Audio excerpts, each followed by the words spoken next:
రెగ్యులర్గా కాలేజీకి వెళ్ళడం, సిలబస్ చదవడం, ఎగ్జామ్స్ రాయడం, ఆ తర్వాత ఏదో చిన్న ఉద్యోగం చూసుకోవడం. చాలామంది చేసే పని ఇదే. కానీ కొందరు మాత్రం కాలేజీ ఫస్ట్ రోజే హిస్టరీ క్రియేట్ చేయాలని డిసైడ్ అవుతారు. అలాంటి కోవకే చెందుతుంది హైదరాబాద్కి చెందిన యువతి. ఇంజనీరింగ్లో అడుగుపెట్టిన మొదటి రోజే నా టార్గెట్ గూగుల్ అని ఫిక్స్ అయింది. చేతికి ఇంకా సర్టిఫికేట్ కూడా రాలేదు. కానీ అప్పుడే 50 లక్షల రూపాయల ప్యాకేజీతో కొలువు సొంతం చేసుకుంది.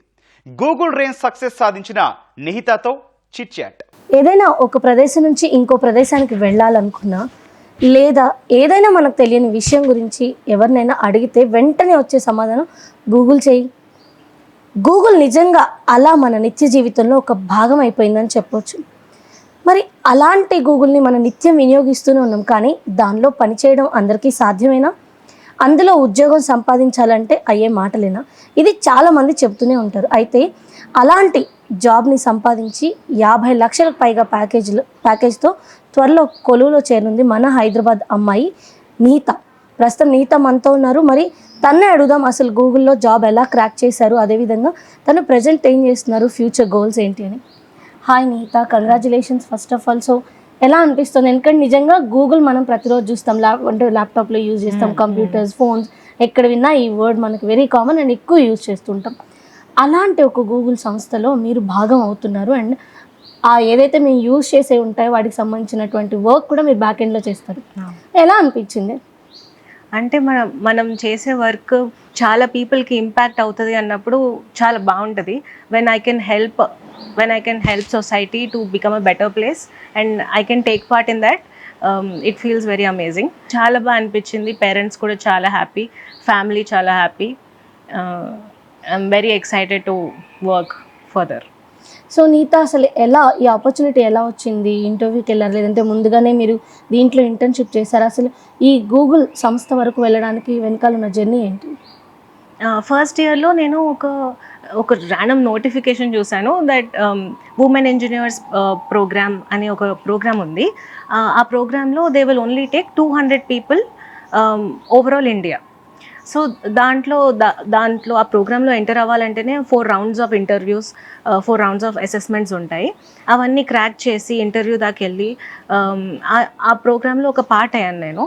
దానివల్ల అక్కడ వచ్చిన నాకు ఎక్స్పోజర్ వల్ల, నా మెంటర్స్ వల్ల చాలా హెల్ప్ అయింది. వాళ్ళు నాకు టెక్నికల్ స్కిల్స్ కానీ, కమ్యూనికేషన్ స్కిల్స్ కానీ చాలా హెల్ప్ చేశారు. ఆ ప్రోగ్రామ్ ఒక 2 years జరిగిందనమాట. 2 yearsలో చాలా బూట్ క్యాంప్స్ ఉండేవి. డిఫరెంట్ టెక్నికల్ లాంగ్వేజెస్ నేర్చుకునే వాళ్ళం.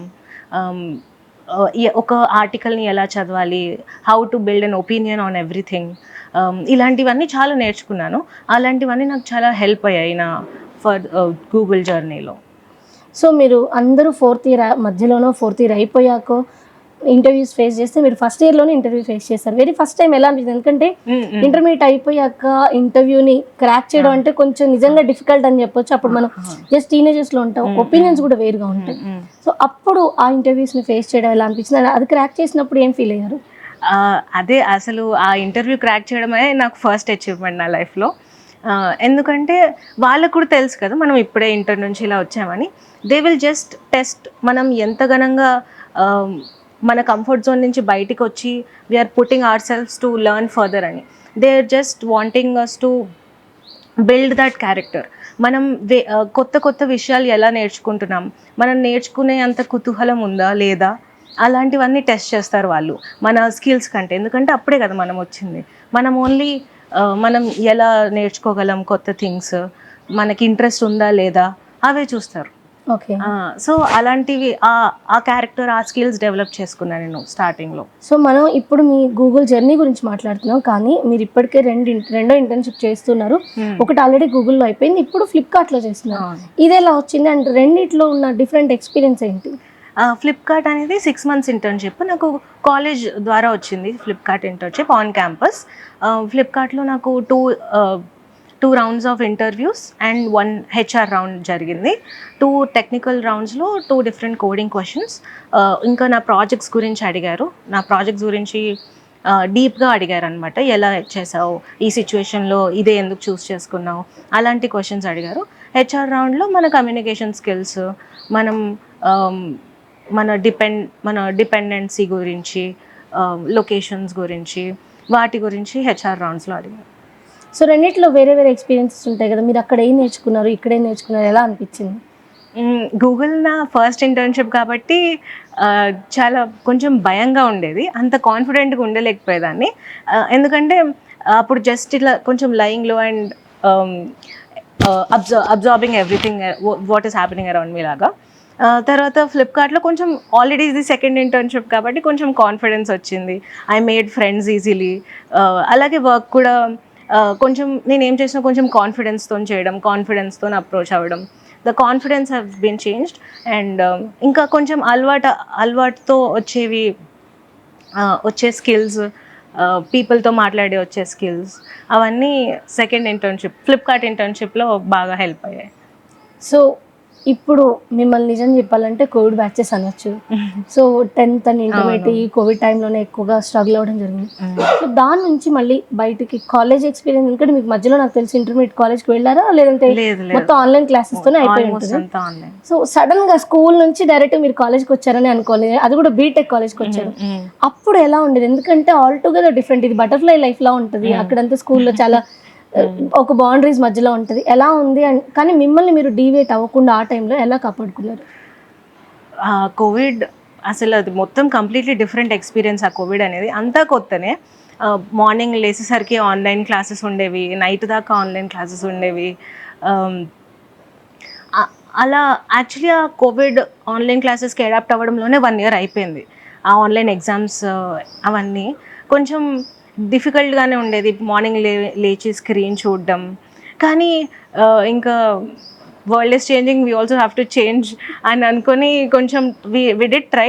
బట్ తర్వాత సెకండ్ ఇయర్లో ఇంకా దిస్ ఇస్ ఇట్, ఇప్పుడు ఇదే వెరీ ఇంపార్టెంట్ ఫేజ్ అని అర్థమయ్యి యూట్యూబ్ వీడియోస్ చూడడం, కాలేజ్ కొంచెం లెక్చర్స్ని కొంచెం ఎక్కువ శ్రద్ధ పెట్టి విని నోట్స్ చేసుకొని ఎగ్జామ్స్ క్లియర్గా ట్రై చేసి, అలా తర్వాత అలా ఎంసెట్లో ర్యాంక్ క్రాక్ చేసి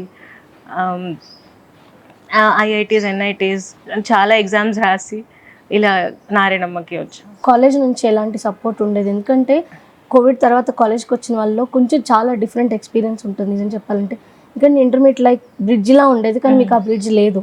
సో ఇక్కడికి వచ్చినప్పుడు ఎలా ఉండేదండి? ఇక్కడ ఉన్న లెక్చర్స్ కానివ్వండి, కాలేజ్ ఎన్విరాన్మెంట్ కానివ్వండి, మీకు ఒక కొత్త గోల్స్ని పెట్టుకోవడానికి, కొత్త లైఫ్లోకి వెళ్ళడానికి ఎలా ఉపయోగపడ్డాయి? కాలేజ్ ఒక పిల్లర్ అని చెప్పచ్చు. ఫస్ట్ నుంచి నాకు ఎక్కడన్నా బూట్ క్యాంప్స్కి వెళ్ళాలన్నా, నేను ఎటన్నా కొత్త టెక్నికల్ ఈవెంట్స్ అటెండ్ అవ్వాలన్నా కాలేజ్ పర్మిషన్ ఇచ్చేది నాకు. ఇంకా సెకండ్ ఇయర్ నుంచే కోడింగ్ కోచింగ్ కానివ్వండి, smart interviews, being zero, code Tantra, ఇలా చాలా ప్లాట్ఫామ్స్ కాలేజ్ తెచ్చింది మాకు. So that we develop our technical coding skills and get ready for interviews లాగా. యాప్టిట్యూడ్ కూడా ఎందుకంటే ఫస్ట్ రౌండ్ యాప్టిట్యూడ్ కాబట్టి అక్కడే స్పీడ్ సాల్వింగ్ నేర్చుకోవాలి అని యాప్టిట్యూడ్ కూడా. అలా చాలా డిఫరెంట్ కైండ్స్ ఆఫ్ ప్లాట్ఫామ్స్ని మాకు తెచ్చింది college. And it also helped. ఒక డేలో ఒక 1 weekలో ఒక డే కంప్లీట్ కోడింగ్కి ఇచ్చి, అండ్ అలా ఫ్యాకల్టీ మెంటర్స్ అందరు కూడా చాలా helpful. I'm always grateful to all the faculty, all the mentors. ఎందుకంటే మాకు వచ్చే first understanding of any technical knowledge is from them. దాని తర్వాత దాన్ని బట్టి మేము బిల్డ్ చేస్తాం, కానీ మాకు ఫస్ట్ ఇచ్చే basic is the faculty only. So I'm very thankful for them. So మీరు మెంటర్స్ గురించి చెప్పారు కాబట్టి మీకు మొదటి నుంచి కూడా ఎవరు ఎక్కువ గైడెన్స్ ఇచ్చేవాళ్ళు అండ్ ఫ్యామిలీ నుంచి ఎలాంటి సపోర్ట్ ఉండేది? పర్టికులర్గా కజిన్స్ ఉన్నారు, సిబ్లింగ్స్ ఉంటే ఒకలాంటి బాండ్ ఉంటుంది, ఎవరో ఒకరు గైడ్ చేస్తారు. ఏదో మీరు పెద్ద అయితే మీ తమ్ముడో సిస్టరో చేయగలరు, లేదంటే మీకంటే పెద్దవాళ్ళంటే మీకు గైడ్ చేస్తారు. మీకు సిబ్లింగ్స్ లేరు అన్నారు ఇందాక మాట్లాడుతున్నారు. సో కజిన్స్ నుంచి ఎలాంటి సపోర్ట్ ఉండేది? వాళ్ళు ఏం చెప్పేవాళ్ళు? అండ్ మీ ఫ్యామిలీ గ్రూప్లో దీనికంటే ముందు ఇలా ఒక మంచి జాబ్ క్రాక్ చేసిన వాళ్ళు ఉండి వాళ్ళు మిమ్మల్ని గైడ్ చేయడం జరిగిందా? ఎస్. నా ఫస్ట్ కజిన్స్ ఇద్దరు, మా ఫస్ట్ కజిన్స్ చాలా వెరీ వెల్ ఎడ్యుకేటెడ్, మంచి job, IIT, everything.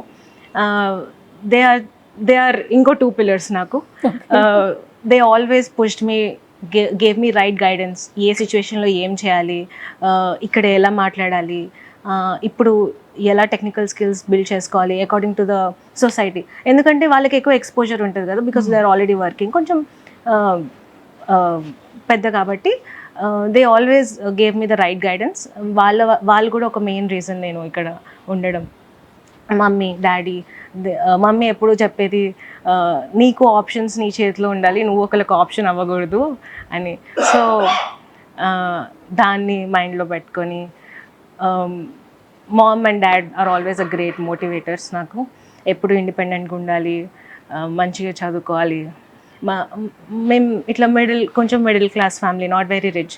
So daddy ఎప్పుడు చెప్తుండేవారు, నీ ఎడ్యుకేషన్ నీ పవర్. సో నువ్వు ఎంత బాగా చదువుకుంటే నీకు అంత సొసైటీలో అంత రెస్పెక్ట్ దొరుకుతుంది, అంత అచీవ్ చేయగలవు. So education will make money. So అవన్నీ these all are the constant motivators for me in my life. And because of all of them I'm sitting here today. మీరు మాట్లాడుతున్నప్పుడు మీ ఫేస్లో ఒక సంతోషంగా అనిపిస్తుంది అని, ఒక కాన్ఫిడెన్స్ కూడా ఉంది. అయితే ఈ మొత్తం జర్నీలో ఇప్పుడు ఇంత కాన్ఫిడెంట్గా కనిపిస్తున్నారు, కానీ ఎప్పుడైనా ఇది నేను చేయలేనేమో, నా వల్ల కాదేమో, ఎందుకు ఎక్కువ పుష్ చేసుకుంటున్నానేమో నన్ను నేను అనే ఎప్పుడైనా బాధపడిన రోజు ఉందా? అప్పుడు మిమ్మల్ని మీరు ఒకవేళ అలా బాధపడి ఉంటే ఎలా మోటివేట్ చేసుకునేవాళ్ళు? కొన్ని రోజులు ఇలా కంటిన్యూస్ ట్రైనింగ్, కంటిన్యూస్ క్లాసెస్ అవి ఇవి, దాని టైంలో బాగా అలసిపోతాము, అసలు ఓపిక ఉండదు, ఇదంతా నాట్ ఫర్ మీ ఏమో అని అలా కొన్ని డేస్ ఆబ్వియస్లీ అందరికీ ఉంటాయి. బట్ ఆ డేస్ నుంచి మనం ఎలా బయటకు వస్తాం అనేది that is a main turning point of our success అని చెప్తాను నేను. మనం ఎంత ఇప్పుడు అలా డీమోటివేటింగ్గా ఇలా స్ట్రెస్ఫుల్గా అనిపిస్తే కొంచెం బ్రేక్ తీసుకునేదాన్ని, నా మైండ్ని మళ్ళీ సెట్ చేసుకోవడానికి. స్మాల్ గ్యాప్ 1-2 డే గ్యాప్ తీసుకొని నన్ను నేను సెట్ చేసుకొని మళ్ళీ బ్యాక్ ఎట్లాగా ఉండేదాన్ని. ఇప్పుడు గూగుల్లో జాబ్ వచ్చింది కాబట్టి, అదో సినిమాలో ఒక హీరో డైలాగ్ ఉంటుంది కదా, success is not a destination, it's a journey అని. సో మీ జర్నీ ఇన్ ఫ్యూచర్ ఎలా ఉండాలని మీరు అనుకుంటున్నారు? అండ్ అంటే జాబ్తో ఆగిపోవాలనుకుంటున్నారు, లేదా మీకంటూ ఒక వరల్డ్, ఒక బిజినెస్ ఇలా అయినా క్రియేట్ చేయాలని ఉందా? Yeah, definitely. ఒక నాకున్న టెక్నికల్ స్కిల్స్, నాకున్న నాలెడ్జ్ని వాడి నేను ఒక ప్రోడక్ట్ని బిల్డ్ చేసి, so that to help the society, to create a greater impact on the society, నాకు బిల్డ్ చేయాలని ఉంది. ఏదైనా ఫర్ పీపుల్, ఒక బిజినెస్ కానివ్వండి, లేదా ఒక website which has a cause, అలాంటివి ఏమన్నా నేను ట్రై చేద్దాం అనుకున్నాను. But in future definitely. And yeah, future గురించి parents have given me a lot of things. వాళ్ళకి ఎన్ని తక్కువైనా నాకు ఏం తక్కువ కాకుండా చూసుకున్నారు ఇన్ని రోజులు. Now it's my time to give it back to them. So ఫైనల్గా మీరు ఒక మంచి పొజిషన్లోకి ఈరోజు వచ్చారు అంటే, మీరు చెప్పారు డే 1 నుంచి కష్టపడ్డానని. మీ నెక్స్ట్ ప్రిపేర్ అవుతున్న వాళ్ళు ఉన్నారు, అండ్ మీ తర్వాత మీ జూనియర్స్ ఉన్నారు, వాళ్ళ జూనియర్స్ ఉన్నారు. వాళ్ళకి, ఎందుకంటే ఈ కాలేజ్ నుంచి మీరు ఒక్కరు మాత్రమే గూగుల్కి సెలెక్ట్ అవ్వడం జరిగింది ఈ సంవత్సరం. వాళ్ళకి మీరు ఇచ్చే సలహా ఏంటి? ఎలా ప్రిపేర్ అయితే ఒక మంచి, అంటే గూగుల్ అని మాత్రమే కాదు, వాళ్ళ మనసుకు నచ్చేది, వాళ్ళు వెళ్ళాలనుకునే ఒక డెస్టినేషన్ చేరుకోవడానికి అది ఉపయోగపడుతుంది. యా, గూగుల్ అనే కాదు, ఏ కంపెనీ అయినా మన character building important other than technical skills మనం ఫస్ట్ నుంచి కంపల్సరీ చేస్తూనే ఉండాలి. Other than that character building is very important అని చెప్తాను. మనం ఎక్కడున్నా we should be adaptable to our environment. We should unlearn and relearn new things according to the society అని చెప్తా. ఇంకా టెక్నికల్ స్కిల్స్ వచ్చేసరికి మనం ఒక్క రోజులో 10 గంటలు కష్టపడేదానికంటే మనం 1 గంట 10 రోజులు కష్టపడడం చాలా ఇంపాక్ట్ క్రియేట్ చేస్తుంది మన మీద. మనం కొంచెం కన్సిస్టెంట్గా మనం అనుకున్న గోల్ని మైండ్లో పెట్టుకొని ఎవ్రీడే కష్టపడితే that will give us fruitful results. Thank you so much and మీకు ఆల్ ది బెస్ట్. కంగ్రాచులేషన్స్. ప్రత్యేకంగా ఈటీవీ నుంచి మీకు శుభాకాంక్షలు తెలియజేస్తున్నాను. Thank you so much.